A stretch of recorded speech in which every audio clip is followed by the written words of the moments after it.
So here we have the Hyundai Tucson on a 16 plate. I'm going to start off by showing you around the outside of the car, and then we'll hop in and run through some controls on the inside. But from the outside you can see it's a 5-door car with alloy wheels. Let's start off inside the boot and then work our way around the rest of the car from there. So as we approach the boot, you'll see we have reversing sensors, plenty of boot space as well, along with that 60/40 split folding rear seat, and then underneath this tray section, a full-size alloy spare wheel.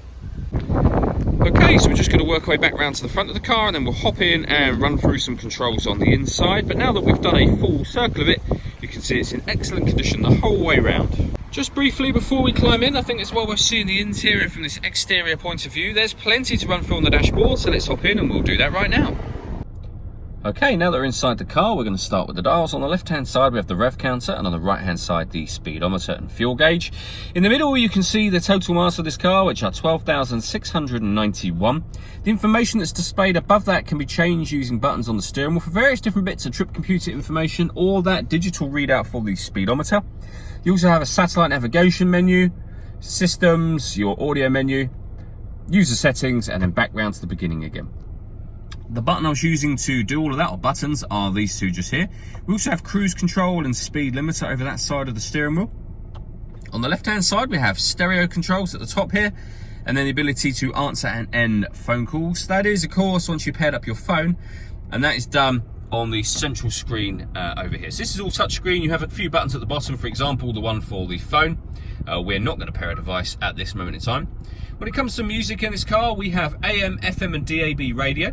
If you listen to your own music, hit the media button. Nothing is connected or inserted at the moment, but you have got the ability to plug in USB and auxiliary devices. You can also stream your music wirelessly via Bluetooth audio as well. This car has a reversing camera. As you'll see, that's a full color camera, and it gives you guidelines showing you what direction the car is headed in relation to the image that you see on the screen as well.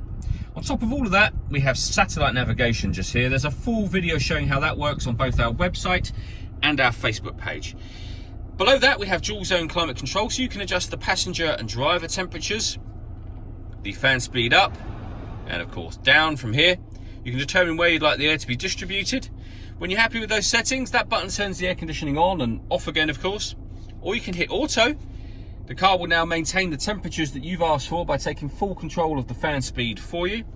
You can override that simply by readjusting the fans, and you'll see that the light within that auto button has now gone off. We have a heated driver seat and heated passenger seat, both with 3 different heat settings each, as you can see.